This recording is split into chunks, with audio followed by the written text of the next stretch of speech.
Assalamualaikum warahmatullahi wabarakatuh. Selamat pagi, selamat siang, selamat sore, dan selamat malam bagi rekan-rekan yang telah hadir dalam webinar kali ini. Sebelumnya, saya ingin berterima kasih kepada teman-teman sekalian karena telah menyempatkan waktunya dalam menghadiri webinar kali ini. Nah, pada sesi kali ini, saya akan memaparkan materi terkait short-term financial bagi perusahaan startup.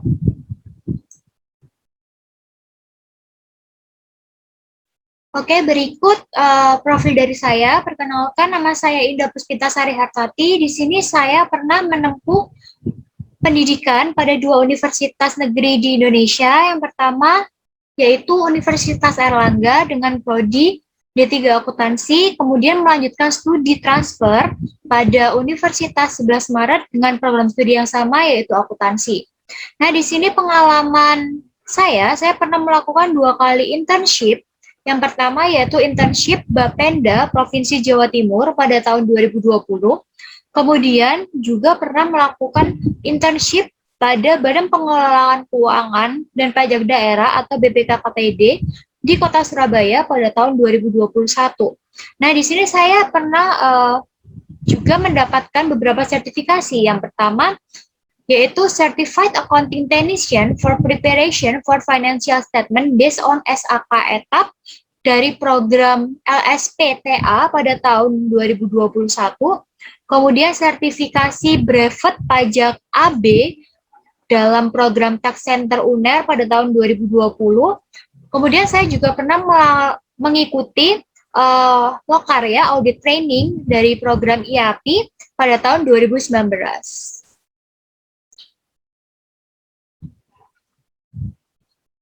Nah, baik untuk topik pada hari ini, kita akan membahas terkait short-term financial management, terkait pengertian dan lain-lain, kemudian mengenai tahap pendanaan startup, kemudian sumber pembiayaan, sumber short-term financial, kelebihan dan kelemahan, alasan perusahaan startup untuk memilih short-term financial, kemudian penentuan tingkat pendanaan, kriteria dipertimbangkan, serta kesimpulan.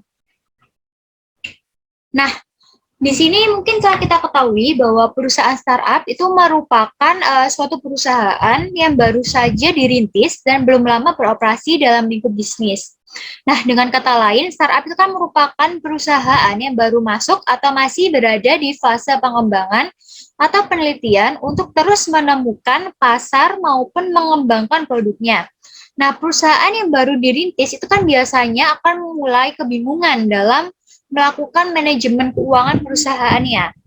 Nah, salah satunya adalah memutuskan mengenai short-term financial management perusahaannya atau pendanaan jangka pendek perusahaannya. Nah, biasanya para finance manager suatu perusahaan itu akan memikirkan dan memutuskan mengenai biaya atau dana yang digunakan untuk melakukan operasional perusahaannya. Nah, seperti halnya pembelian material untuk bahan produksi. Nah, di sini sebagai perusahaan rintisan, perusahaan startup itu harus lebih banyak mencari tahu dan mempelajari mengenai short-term financial management bagi perusahaannya. Nah, karena hal ini menyangkut pada manajemen keuangan perusahaan, di mana hal tersebut mempelajari bagaimana metode yang tepat dan yang dapat digunakan untuk mendapatkan sumber dana untuk short-term financial perusahaannya, dan bagaimana cara yang efektif mengelola pendanaan jangka pendek dalam operasionalnya agar perusahaan itu dapat mencapai tujuan perusahaan sebelumnya yang telah direncanakan. Nah, di sini untuk pengertian dari short-term financial atau pembiayaan jangka pendek sendiri merupakan suatu pembiayaan usaha dari sumber jangka pendek yang untuk waktu jangka kurang dari 1 tahun dan untuk membantu perusahaan dalam menghasilkan uang tunai untuk menjalankan bisnis dan untuk biaya operasional yang biasanya untuk jumlah yang lebih kecil dan melibatkan menghasilkan uang tunai dengan pinjaman online, jalur kredit, ataupun pembiayaan faktur.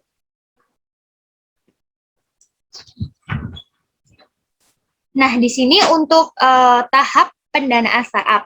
Nah, pendanaan startup itu biasanya dilakukan secara bertahap. Nah, diantaranya adalah istilah pendanaan awal, seri A, praseri B, dan sebagainya. Nah, berikut di sini akan saya jelaskan secara singkat untuk masing-masing dari tahapannya. Yang pertama yaitu tahapan bootstrapping, yaitu modal usaha yang dilakukan secara mandiri oleh pendiri startup. Nah, bootstrapping itu merupakan salah satu mekanisme yang paling populer ketika startup itu baru diluncurkan.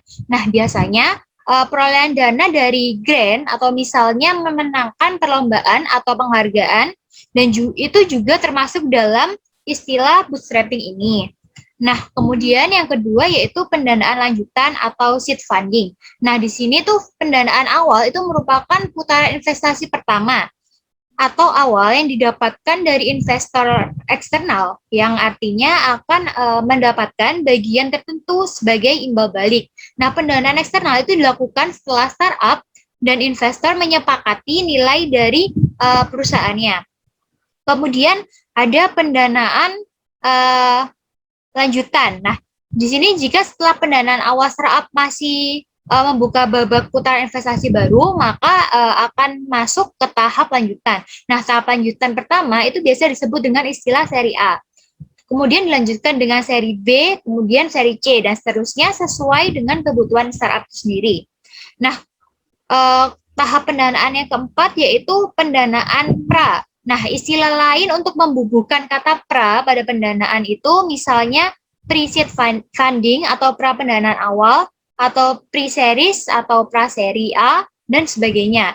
Nah, sebagai putaran pengirim pendanaan yang akan dilanjutkan, itu kemudian hari sampai penutupan putaran di tahap tertentu sembari menunggu keterlibatan investor baru. Nah, kemudian masuk kepada sebab selanjutnya yaitu sumber pembiayaan yang biasanya yang umum digunakan oleh perusahaan startup. Nah, di sini tuh ada beberapa sumber pembiayaan yang biasa digunakan oleh perusahaan startup.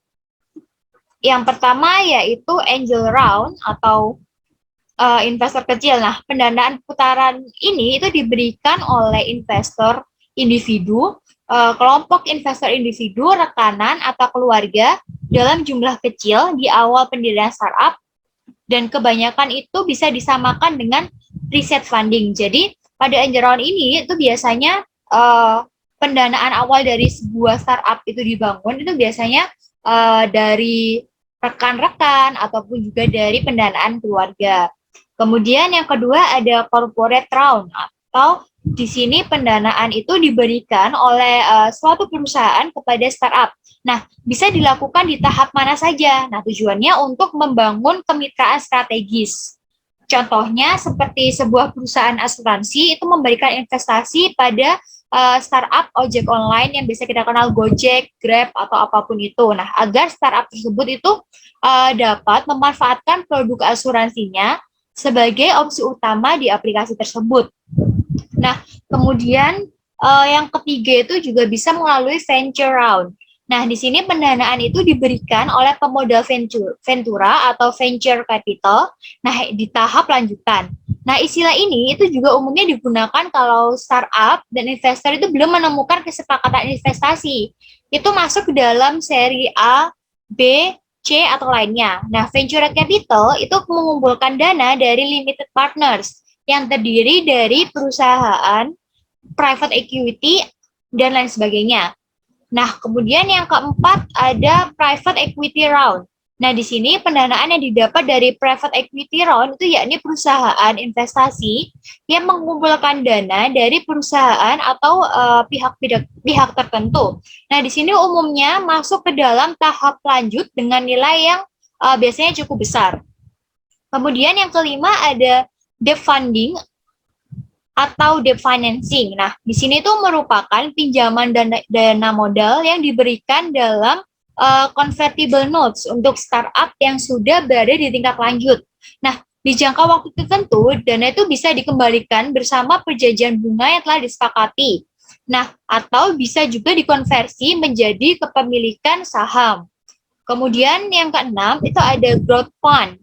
Nah, di sini pendanaan tahap lanjutan yang diberikan oleh investor untuk mengakselerasi bisnis yang sudah mapan biasanya terdapat pada seri A ke atas. Nah, di sini tak jarang investasi itu dilakukan melalui inisiatif dana gabungan yang melibatkan lebih dari satu ventura capital.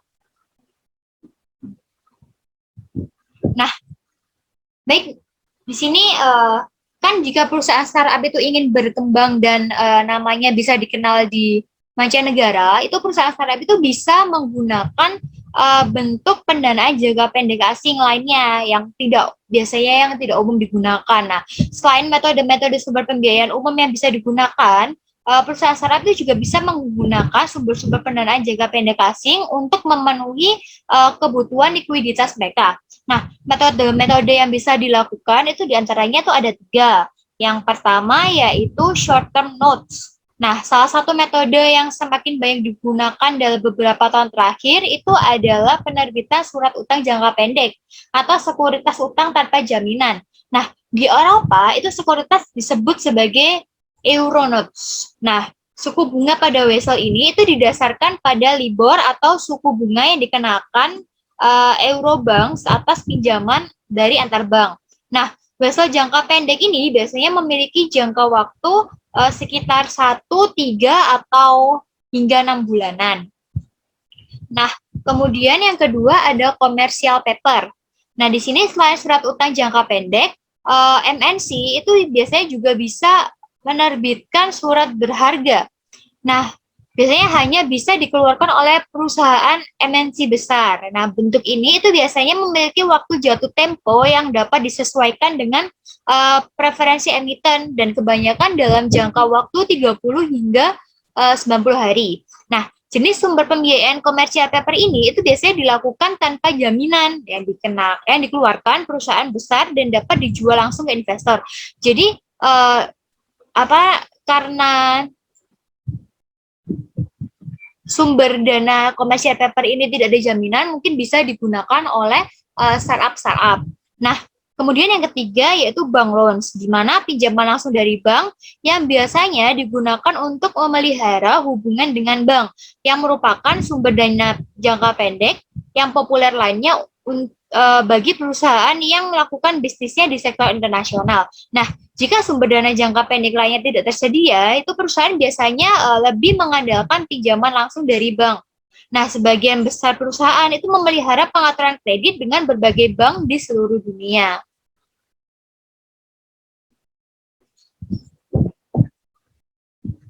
Nah, kenapa sih sebuah perusahaan itu harus memikirkan mengenai short term financial? Karena dari short term financial ini itu memiliki kelebihan dan kekurangannya masing-masing. Nah, yang pertama untuk kelebihannya yaitu bunga dari short term financial itu rendah. Nah, di sini karena waktu jatuh tempo yang tidak lebih dari 1 tahun atau bisa dibilang singkat, nah bunga untuk pinjaman tersebut itu biasanya otomatis akan rendah. Kemudian kelebihan yang kedua yaitu bisa cair lebih cepat, di mana pendanaan jangka pendek itu biasanya akan lebih cepat dalam pencairan dana. Ini karenanya proses yang juga mudah karena tidak perlu proses rumit seperti pinjaman lainnya. Kemudian kelebihan yang ketiga yaitu dokumen persyaratan itu tidak rumit. Nah, di sini umumnya untuk pembiayaan jangka pendek itu tidak membutuhkan dokumen yang rumit karena memiliki resiko yang lebih kecil. Di mana ada kelebihan, tentu akan terdapat kelemahan. Nah, di sini ada 2 kelemahan dari adanya short term financial. Nah, yang pertama yaitu jumlah pinjaman terbatas, di mana pembiayaan jangka pendek itu memiliki jumlah pinjaman yang terbatas. Nah, hal ini tergantung pada kebijakan lembaga penyedia pinjaman dan kesepakatan bersama. Kemudian kelemahan yang kedua yaitu jumlah cicilan yang cukup besar. Nah, di sini kan jika dalam kesepakatan pinjaman tersebut itu harus dicicil, dan karena pinjaman ini kan bersifat jangka pendek, nah perusahaan itu harus segera melunasi pinjaman tersebut sesuai dengan jatuh tempo waktu yang telah disepakati. Nah, efeknya adalah pada cicilan per bulan, di mana efek cicilan per bulan itu harus dibayar oleh perusahaan mungkin dengan nominal yang cukup besar. Nah, Di sini alasan perusahaan startup itu harus mempertimbangkan pendanaan jangka pendek dari perusahaan atau bank di negara asing. Nah, kenapa sih startup itu harus mempertimbangkan untuk menggunakan pendanaan jangka pendek dari perusahaan atau bank di negara asing? Nah, yang pertama yaitu alasan terkait pembiayaan asing itu dapat digunakan untuk mengimbangi arus kas masuk mata uang asing. Nah, di sini sebuah perusahaan besar itu biasanya dapat membiayai dalam mata uang asing untuk mengimbangi posisi piutang bersih dalam mata uang asing tersebut. Nah, contoh misalnya perusahaan startup itu memiliki piutang bersih dalam mata uang euro dan membutuhkan dolar sekarang untuk tujuan likuiditasnya.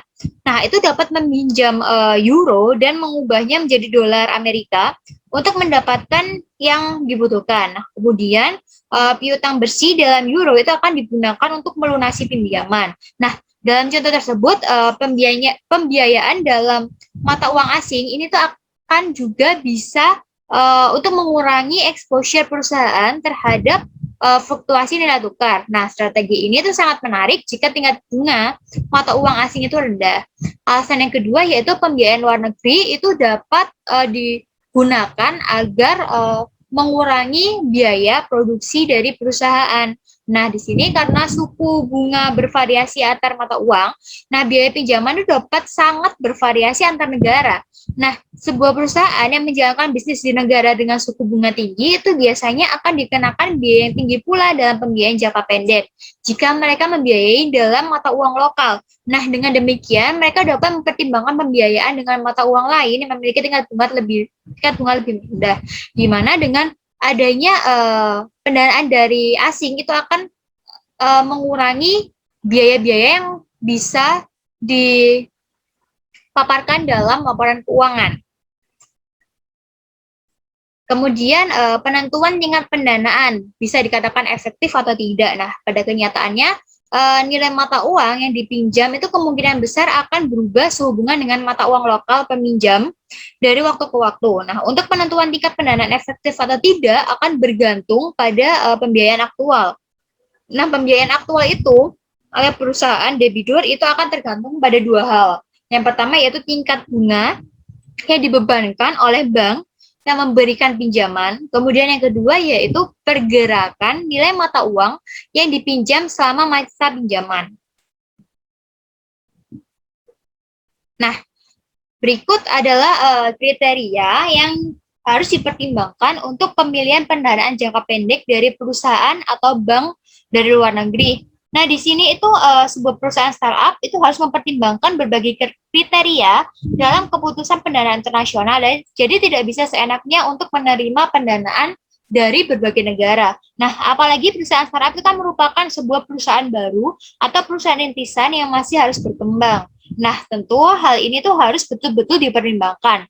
Hal-hal yang menjadi kriteria yang harus dipertimbangkan itu adalah yang pertama, dari segi varietas suku bunga. Nah, di sini dari perspektif pembiayaan, arbitrase bunga tertutup dapat dilakukan dengan yang pertama itu pinjam mata uang asing dan konversikan mata uang tersebut ke mata uang dalam negeri untuk digunakan.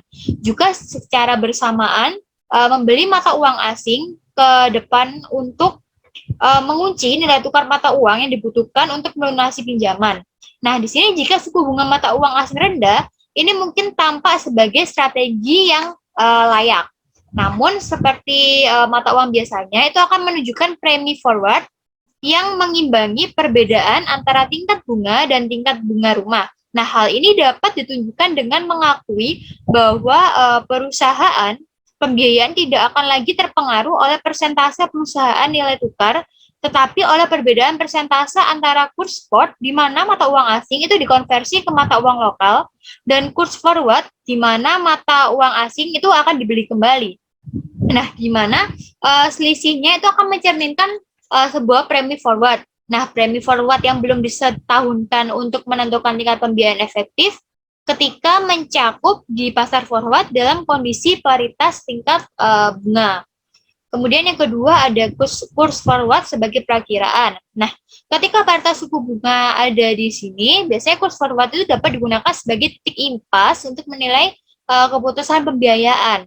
Nah, ketika sebuah perusahaan membiayai dengan mata uang asing dan tidak mencakup posisi mata uang asing, tingkat pembiayaan efektif akan lebih kecil dari kurs domestik. Nah, jika kurs spot mata uang asing di masa mendatang lebih kecil dari kurs forward pada saat pinjaman diberikan, nah sebaliknya tingkat pembiayaan efektif dalam pinjaman luar negeri itu akan lebih besar daripada kurs domestik jika kurs spot masa depan mata uang asing itu ternyata lebih besar dari kurs forward. Nah, jika kurs forward adalah prediktor yang tidak bias dari kurs spot masa depan, maka tingkat pembiayaan efektif mata uang asing rata-rata itu akan sama dengan tingkat pembiayaan domestik. Nah, dalam hal ini, perusahaan yang secara konsisten meminjam mata uang asing itu tidak akan mencapai biaya pembiayaan yang lebih rendah. Nah, meskipun tingkat pembiayaan efektif itu mungkin menjadi lebih rendah dari tingkat domestik di beberapa periode, mungkin itu akan lebih tinggi di periode lainnya. Nah, hal itu juga akan menyebabkan efek offset. Nah, perusahaan yang percaya kurs forward itu adalah prediktor yang tidak bias dari kurs spot masa depan akan lebih suka meminjam mata uang dalam negeri mereka. Nah, di mana tingkat pembiayaan itu diketahui dengan pasti dan tidak diharapkan lebih tinggi dari rata-rata pembiayaan asing. Kemudian kriteria ketiga yang harus dipertimbangkan yaitu perakiraan dari nilai tukar. Nah, sementara kemampuan ramalan perusahaan itu agak terbatas dan beberapa perusahaan itu mungkin membuat keputusan berdasarkan siklus pergerakan mata uang. Nah, perusahaan itu dapat menggunakan pergerakan terkini sebagai ramalan pergerakan masa depan untuk menentukan apakah harus meminjam mata uang asing. Nah, strategi ini rata-rata akan berhasil jika digunakan di masa lalu. Nah, ini akan berhasil di masa depan jika pergerakan mata uang itu terus bergerak dalam satu arah untuk jangka waktu yang cukup lama. Nah, baik untuk kesimpulan dari materi pada sesi ini dari saya yang pertama yaitu perusahaan startup itu tidak hanya bisa menggunakan sumber pendanaan umum yang biasa digunakan oleh perusahaan-perusahaan startup dan dapat menggunakan pula pembiayaan asing untuk mengimbangi antisipasi arus kas masuk dalam mata uang asing sehingga exposure terhadap risiko nilai tukar itu akan diminimalkan serta dapat mengurangi pembiayaan perusahaan mereka.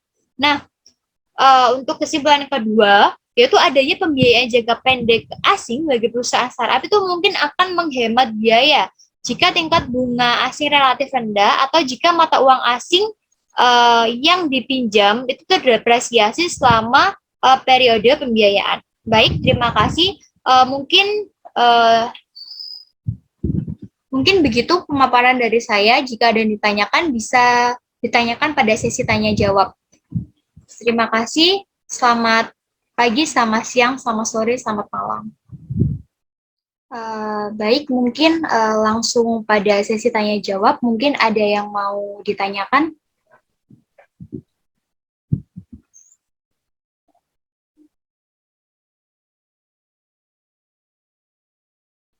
Iya, baik Mbak Cecilia Rosa, silakan.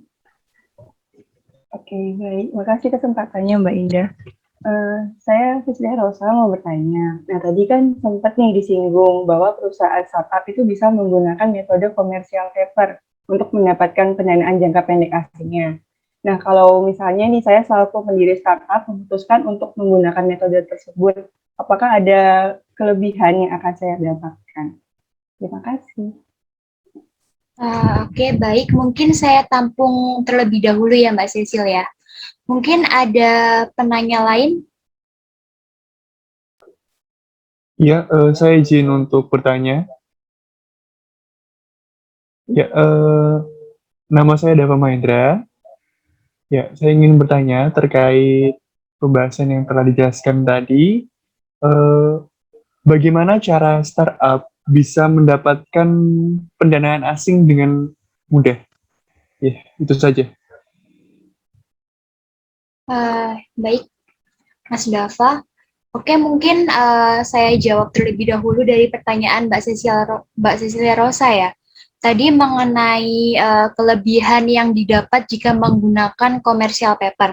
Nah, di sini itu ada beberapa kelebihan yang mungkin bisa didapat dari startup jika menggunakan metode commercial paper dalam pendanaan jangka pendeknya. Yang pertama itu bisa memungkinkan perusahaan untuk memperoleh dana dalam jumlah yang relatif besar dibandingkan pendanaan jangka pendek lainnya.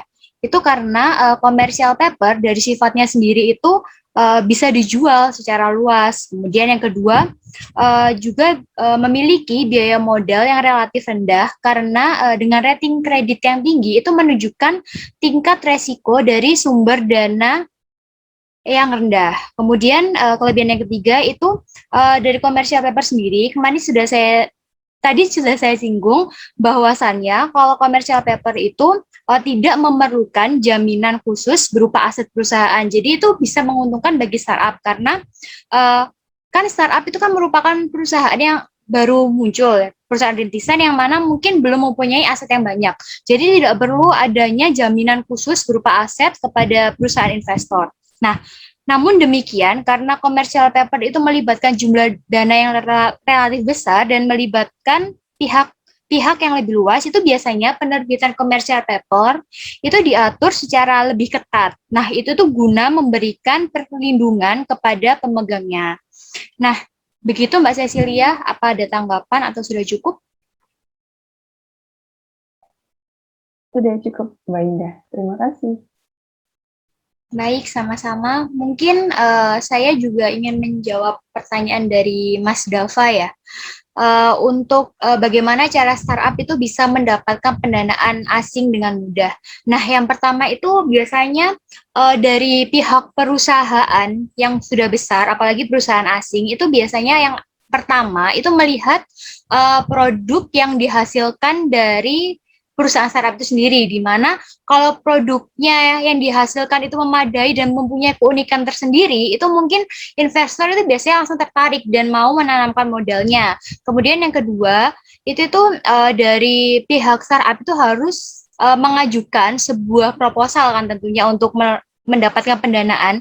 Nah, proposal tersebut itu mungkin bisa dibuat semenarik mungkin agar bisa direspon oleh pihak investor. Kemudian yang ketiga itu juga perusahaan startup itu tentunya harus lebih dulu mengurus legalitas perusahaannya. Jadi kan mungkin perusahaan-perusahaan besar itu nggak mungkin bisa seenaknya mengeluarkan dana.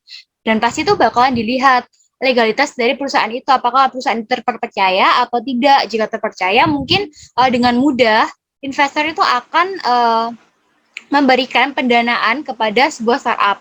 Dan kemudian yang terakhir itu mungkin dengan sebuah perusahaan startup itu harus memiliki strategi atau prospek jangka panjang yang bagus, yang sudah ditata sedemikian rupa, seperti itu. Bagaimana Mas Dava? Iya, menurut saya sudah cukup. Terima kasih. Baik, mungkin semua pertanyaan sudah terjawab ya.